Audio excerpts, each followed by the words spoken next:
Lucas Ellis pushed his shopping cart through the fluorescent-lit corridors of Westbrook Mall, his 6-year-old daughter Maya skipping alongside him while clutching the handlebar with one small hand.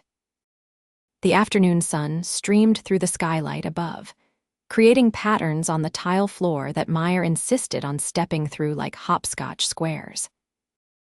Lucas watched her with tired but affectionate eyes, grateful for her boundless energy even when his own reserves were running dangerously low after pulling a double shift at the warehouse. "Daddy, can we get the sparkly shoes?" Maya asked, pointing toward a store window displaying children's sneakers with light-up soles. "Not today, sweetheart. Maybe for your birthday next month," Lucas replied, his voice gentle despite the familiar pang of guilt that came with saying no. He was doing his best, since his wife Sarah had passed away 2 years ago from cancer. But his best often felt inadequate when faced with the simple wants of a child who deserved the world. They were heading toward the food court for their weekly tradition of splitting a pretzel when Lucas noticed something odd. A woman in an expensive-looking navy business suit was walking quickly past the fountain, her heels clicking against the tile with urgent precision. Her blonde hair was pulled back in a professional bun, and her posture was rigid with tension. Behind her, maybe 20 feet back, a man in a wrinkled dress shirt followed with deliberate steps, his eyes locked on her with an intensity that made Lucas's protective instincts flare. The woman glanced back over her shoulder, and Lucas caught a glimpse of her face. She was beautiful, probably in her early 30s like him, with high cheekbones and blue eyes that currently held a flash of fear. She quickened her pace, weaving between a group of teenagers, but the man following her adjusted his trajectory without missing a beat. Lucas had seen enough. Growing up in a rough neighborhood had taught him to recognize predatory behavior, and this situation was lighting up every alarm bell in his head. "Maya, honey, hold on to the cart for a second," he said, positioning his daughter where he could see her while keeping an eye on the unfolding scene. The woman had stopped near a bench, pulling out her phone with shaking hands. The man was closing in, his face splitting into what Lucas supposed was meant to be a friendly smile, but came across as distinctly menacing. Lucas made a decision. "Come on, sweetie." "Quick change of plans," he said, abandoning the shopping cart and scooping Maya into his arms. He moved with purpose toward the woman, his 6'2" frame and broad shoulders from years of warehouse work making him an imposing figure despite his worn jeans and faded flannel shirt. As he approached, he caught snippets of the man's words. "I just want to talk. You have been ignoring my messages for weeks now, Whitney. That is very rude." "I do not know you," the woman, apparently named Whitney, said firmly, but Lucas could hear the tremor underneath. "Please leave me alone or I will call security." "Oh, come on. I know you work at Silverline Corporation. We are meant to be together. I have been studying everything about you." Lucas's jaw tightened. Stalker.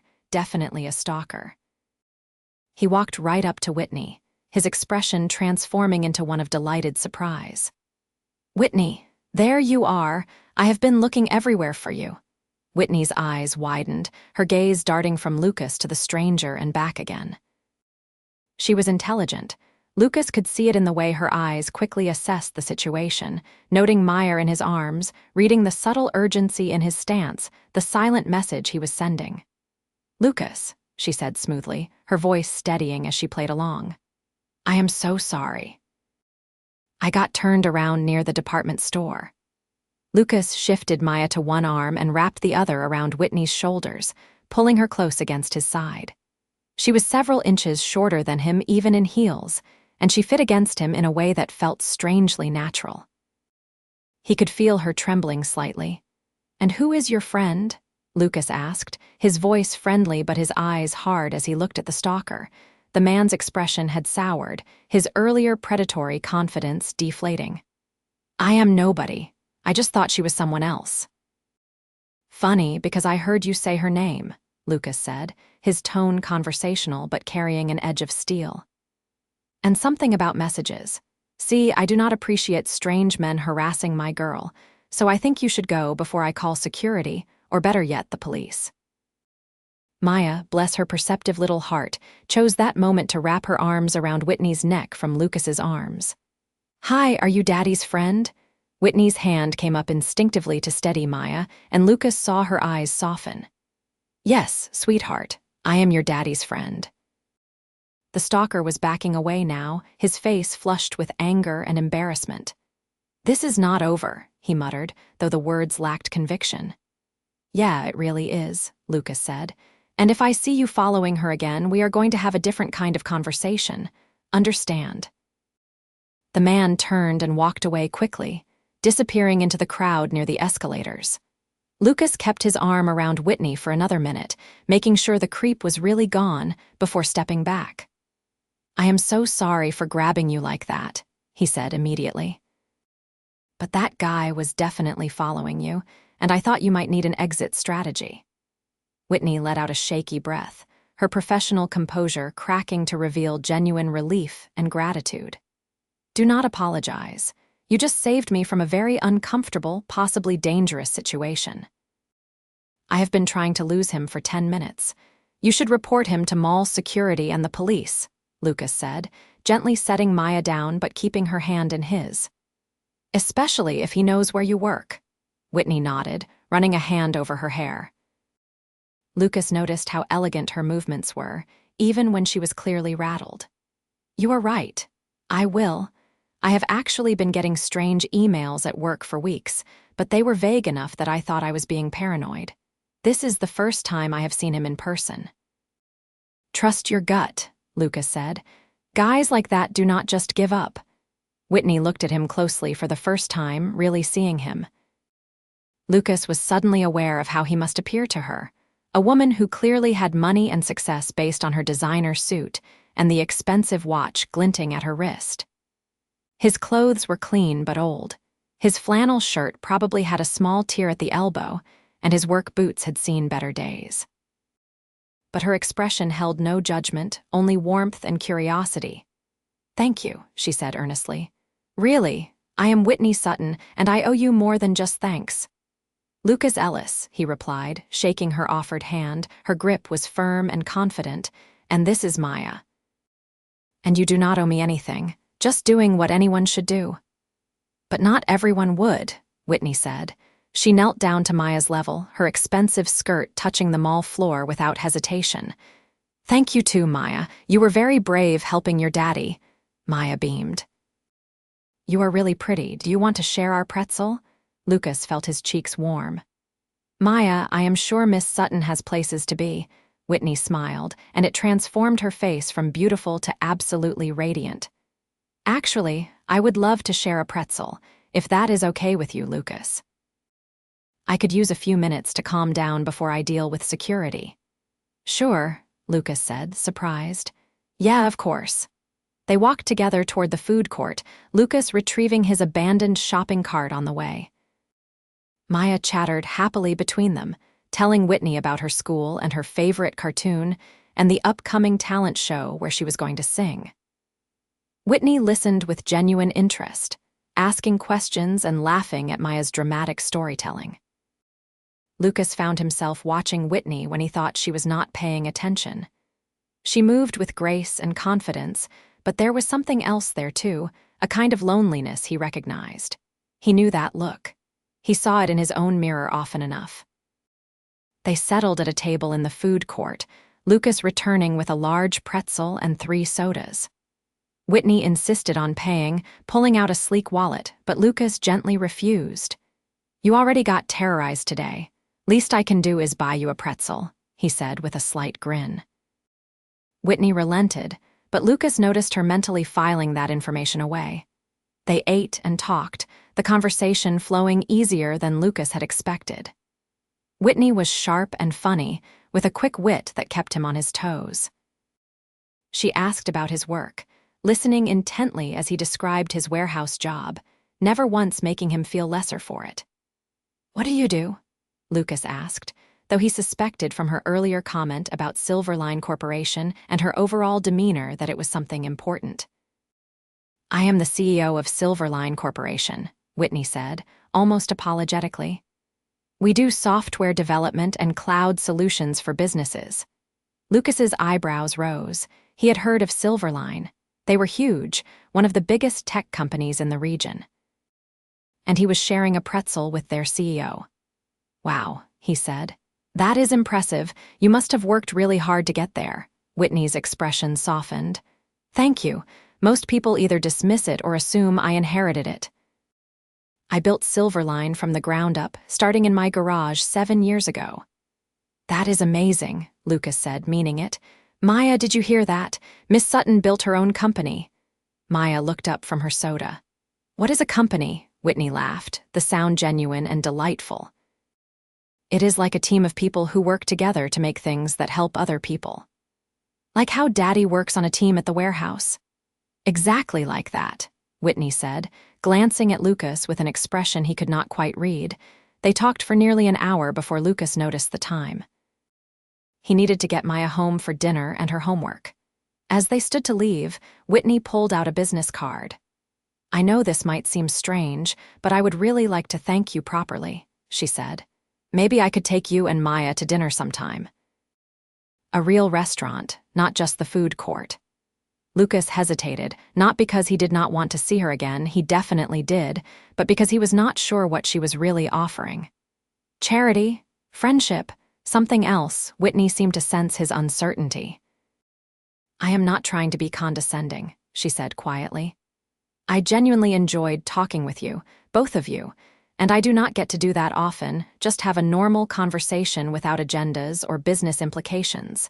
If I am being too forward, please tell me." Lucas took the card.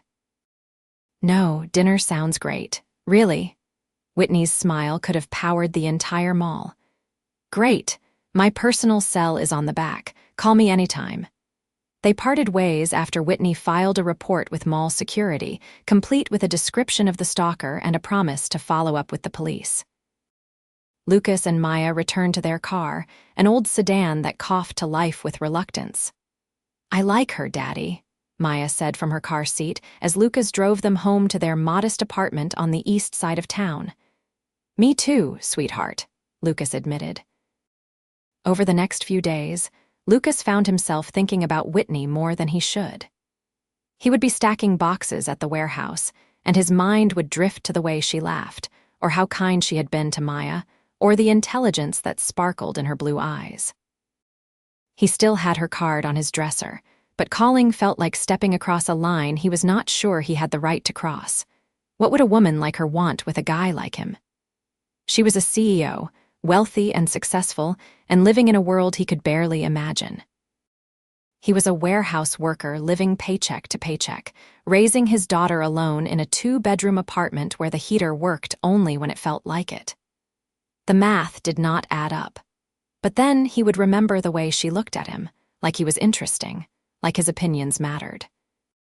And the way she talked to Maya, with genuine warmth and attention. That was not pity. That was something else.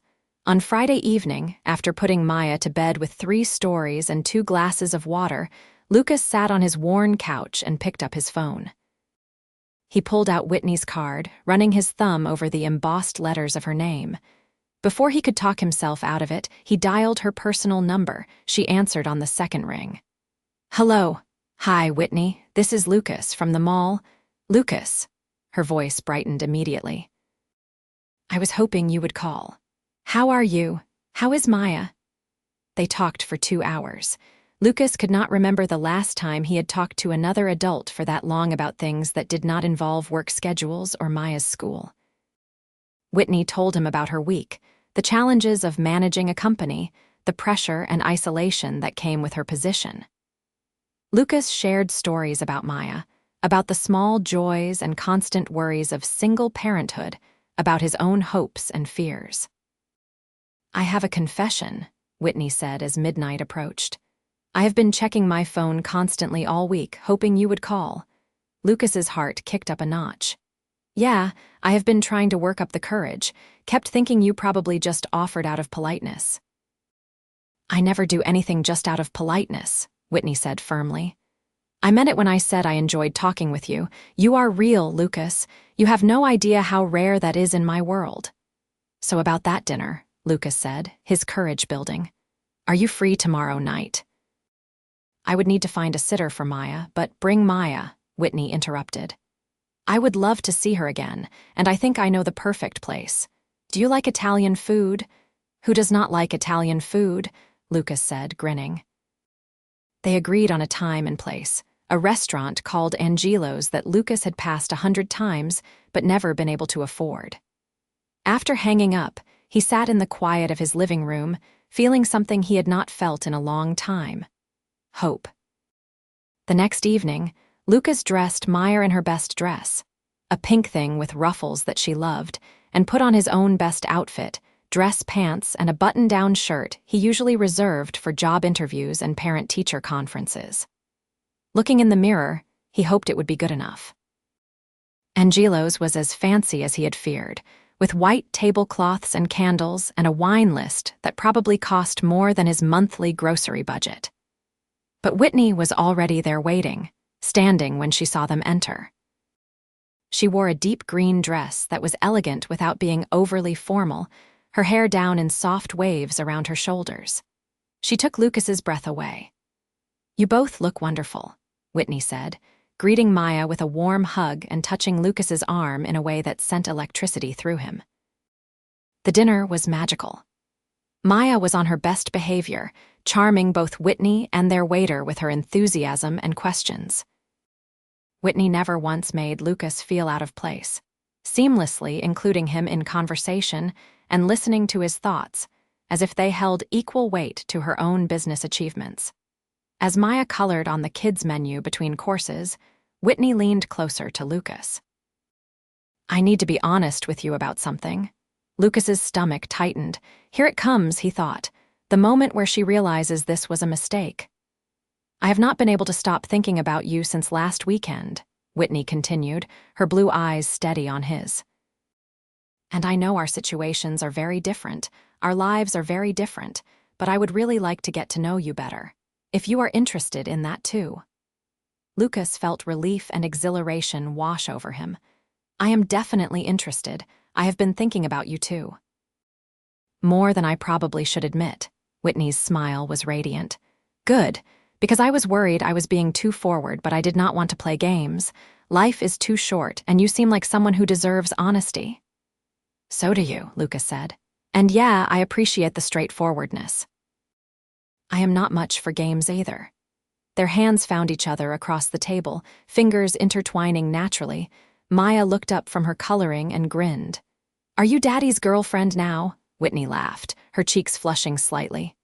Would that be okay with you, Maya? Maya nodded enthusiastically. Yes, then you can come to our house and play dolls with me. I would love that, Whitney said, and Lucas could tell she meant it. Over the next several weeks, Lucas and Whitney built something real. They took it slowly for Maya's sake, but also because both of them wanted to savor it, to make sure the foundation was solid. Whitney came to their apartment for simple dinners, never once commenting on the modest surroundings or the second-hand furniture. She sat on the floor playing dolls with Maya and helped with dishes, and seemed more relaxed than Lucas had ever seen her. Lucas learned about her past, how she had grown up middle class and built her company through brilliant ideas, brutal work hours, and calculated risks. She had been engaged once, to a man who could not handle her success and wanted her to step back from her own company. She had chosen Silverline, and while she never regretted it, she had been lonely for a long time. Whitney learned about Lucas's past too, about Sarah and how much he had loved her, how her death had shattered him but also shown him what he was capable of enduring. She learned about his dreams for Maya's future, his determination to give her a good life, even when it meant sacrifice.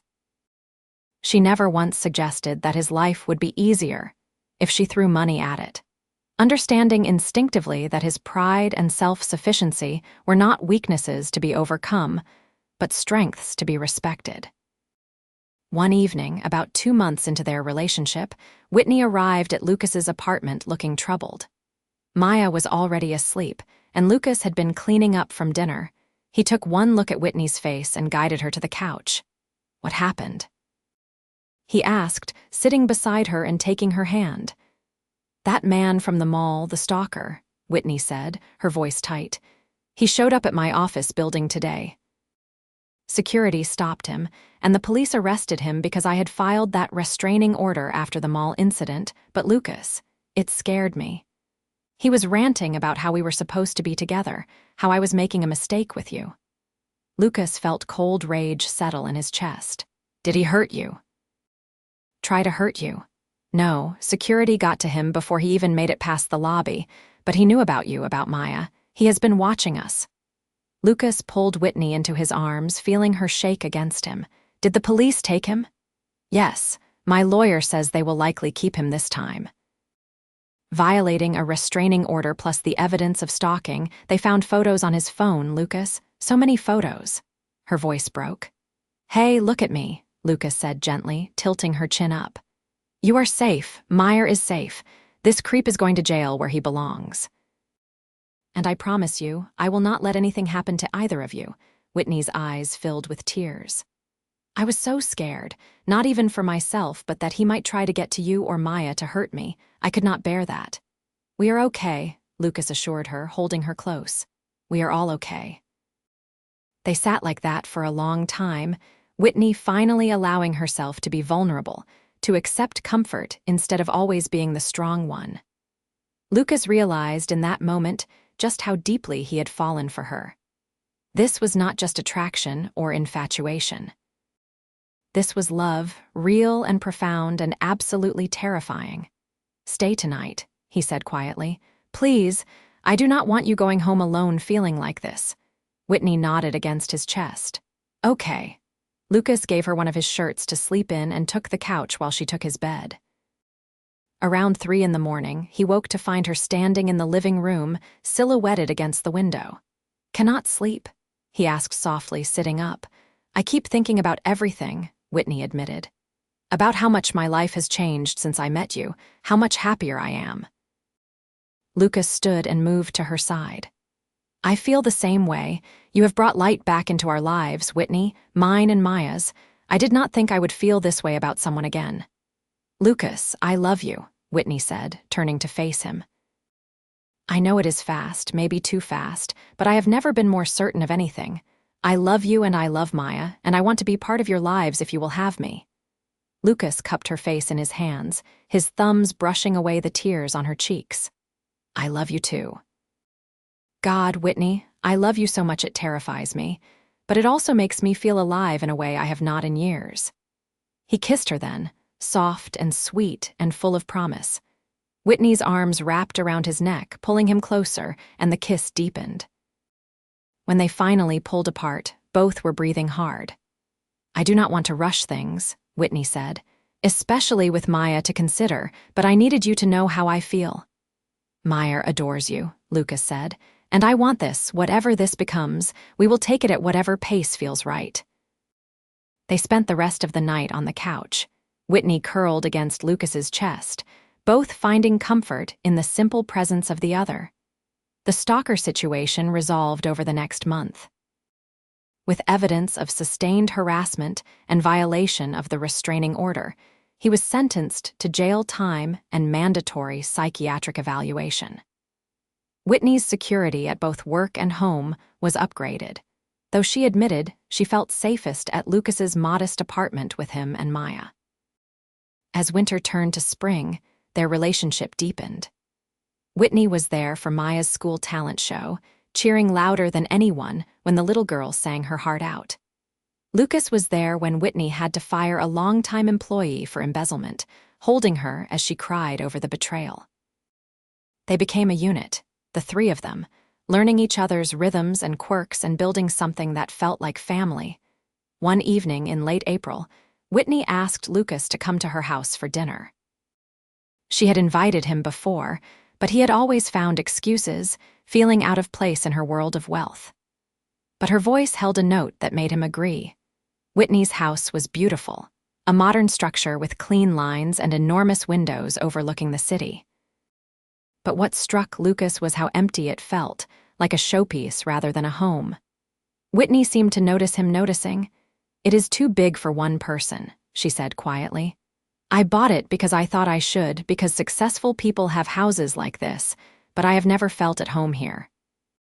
They ate dinner on her terrace, the city lights twinkling below them. Maya was with Lucas's mother for the night, giving them rare adult time alone. As dinner wound down, Whitney took Lucas's hand. "I have been thinking a lot about the future," she said.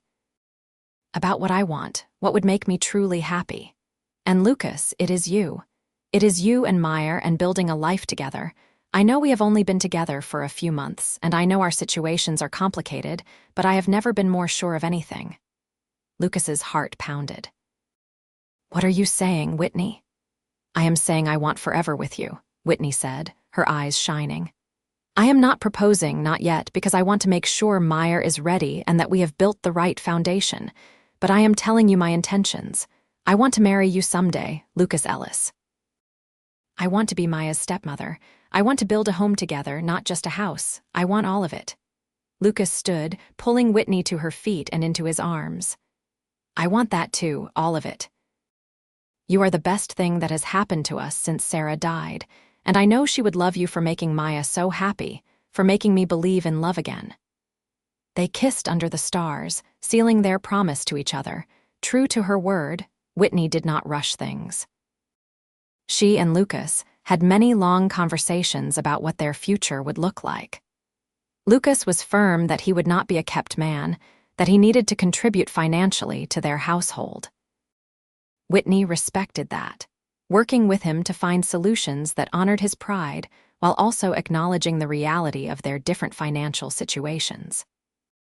Lucas enrolled in night classes at the community college, working toward a degree in business management with Whitney's encouragement and emotional support, though he insisted on taking out student loans rather than letting her pay. Whitney understood, loving him more for his determination to build his own success. They moved in together after 8 months, not into Whitney's showplace house, but into a new home they chose together, a comfortable 4-bedroom in a good school district.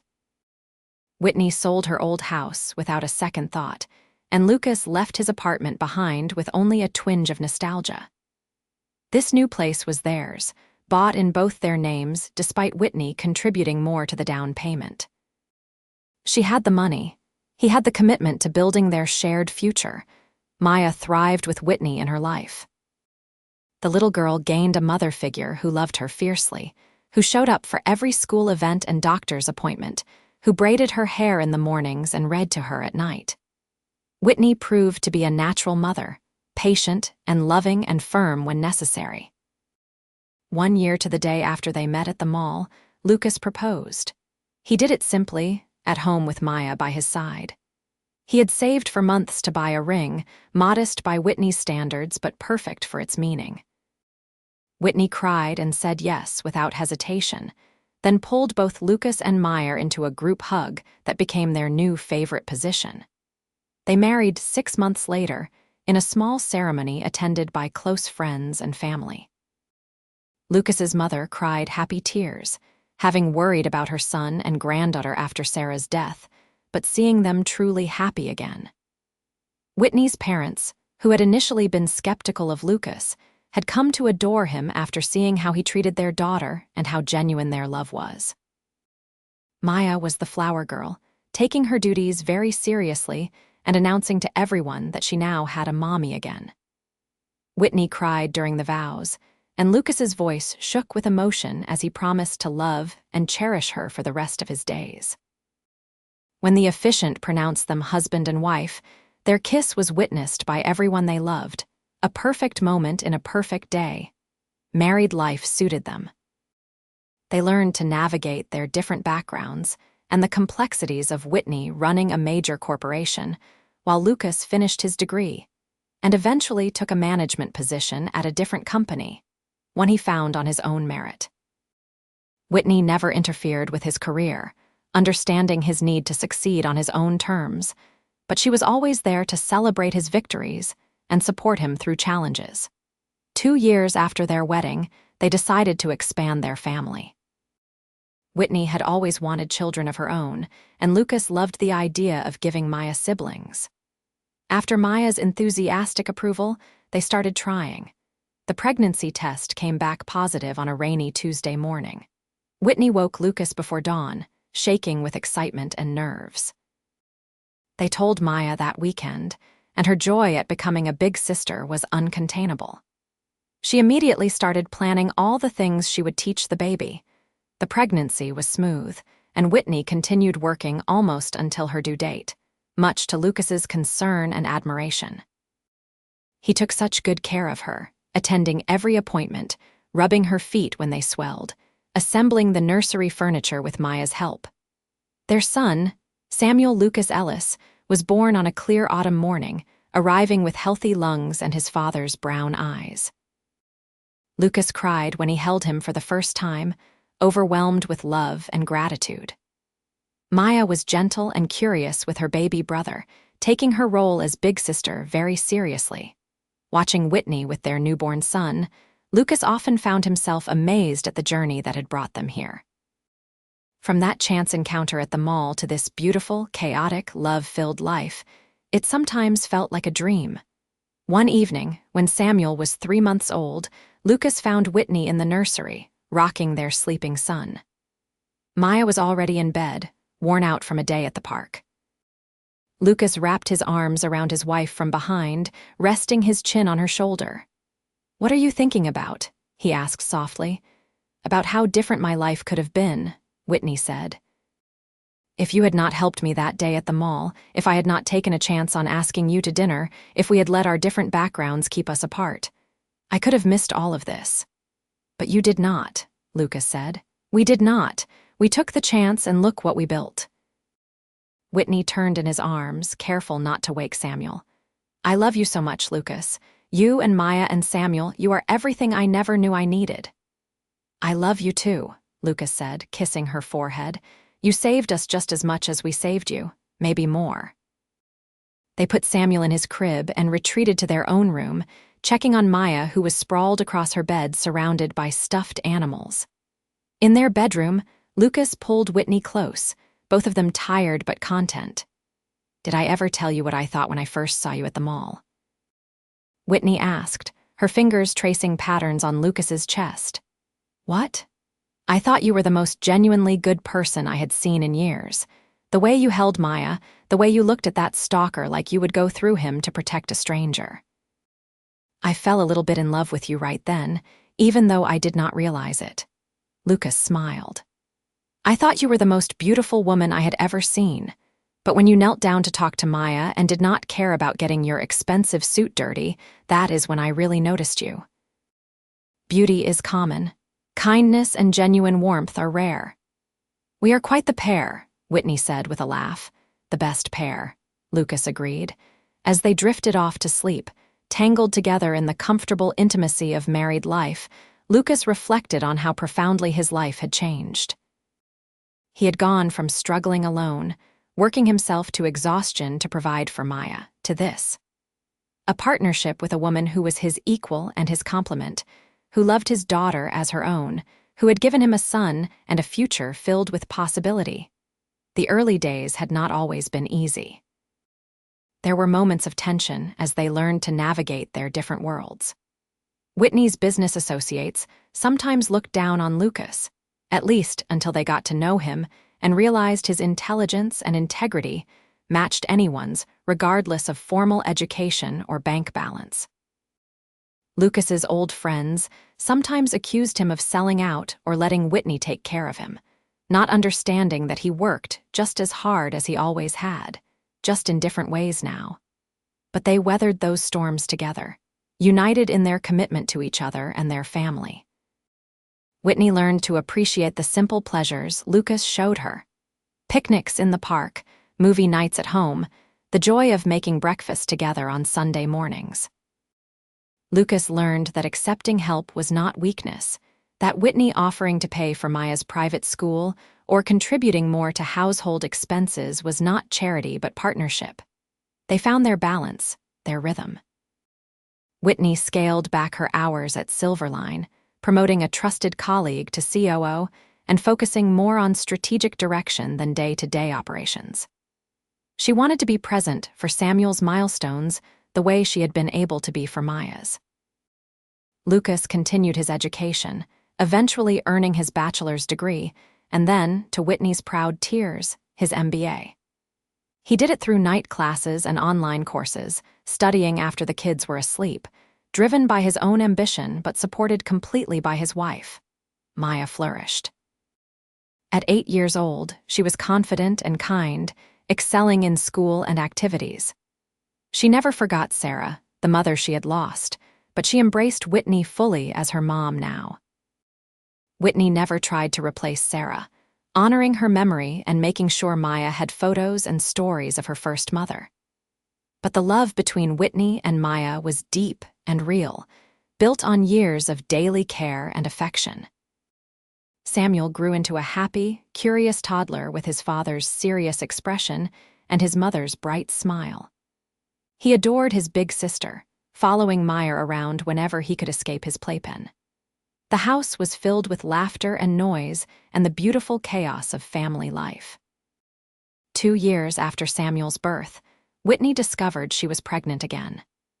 This time it was twins, girls, arriving exactly on their due date, as if already exhibiting the efficiency their mother was known for. Elizabeth and Emma Ellis completed their family, 2 identical bundles who had their father wrapped around their tiny fingers from the first moment. Lucas took parental leave from his job as a senior manager at a logistics company, staying home to help Whitney and bond with his new daughters. He was comfortable enough in his career now, confident enough in what he had built, that he did not worry about how it would look. His priority was his family always. On their 5th wedding anniversary, Lucas and Whitney renewed their vows in their backyard, surrounded by their children and closest friends. Maya, now 10, read a poem she had written about family and love. Samuel, almost 4, carried the rings with solemn importance. The twins, just turned 1, were held by their grandparents and babbled happily through the ceremony. 5 years ago, I married my best friend, Lucas said during his vows, his voice thick with emotion.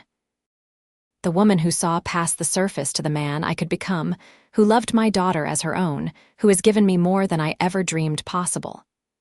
Whitney, you are my heart, my partner, my everything. Here is to 50 more years at least.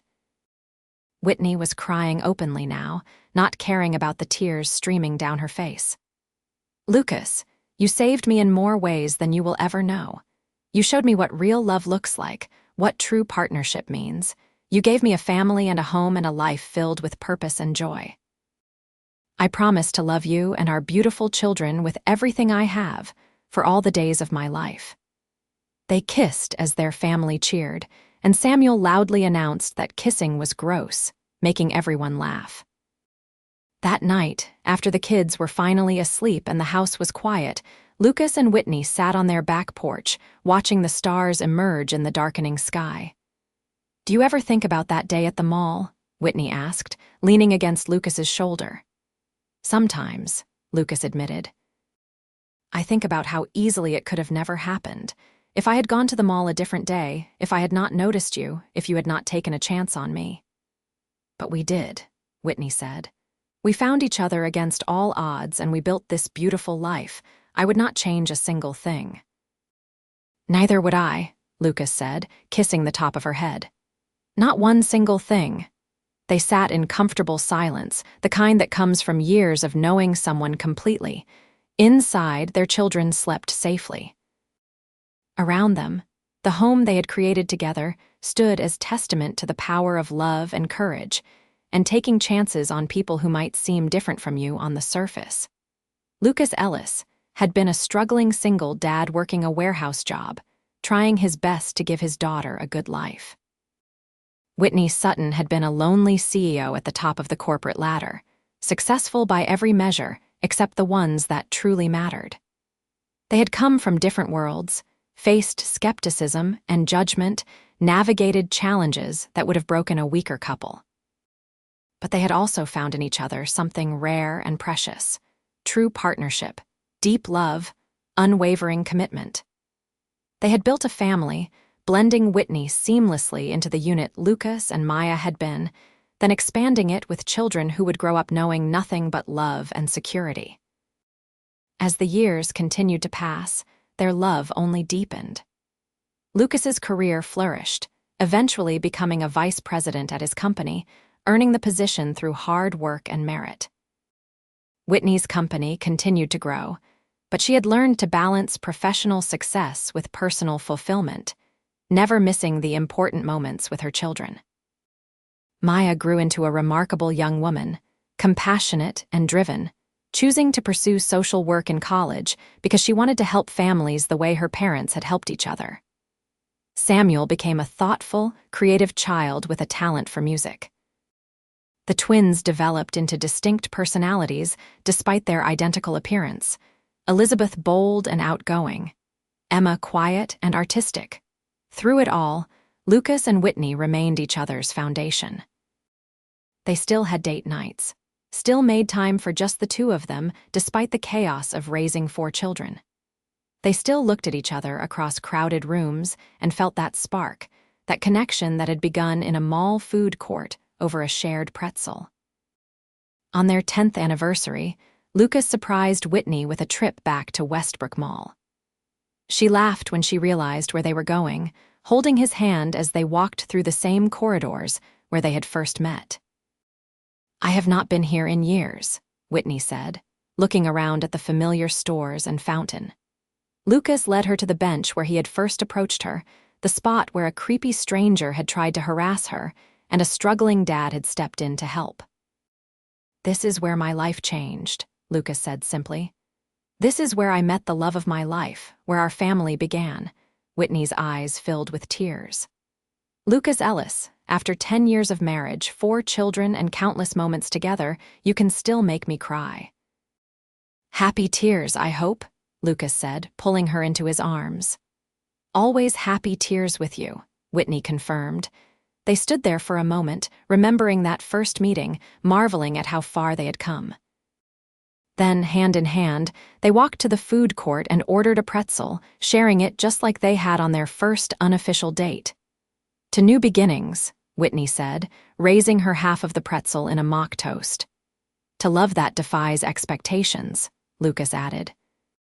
"To family," they said together. Their story was not a fairy tale, not in the traditional sense.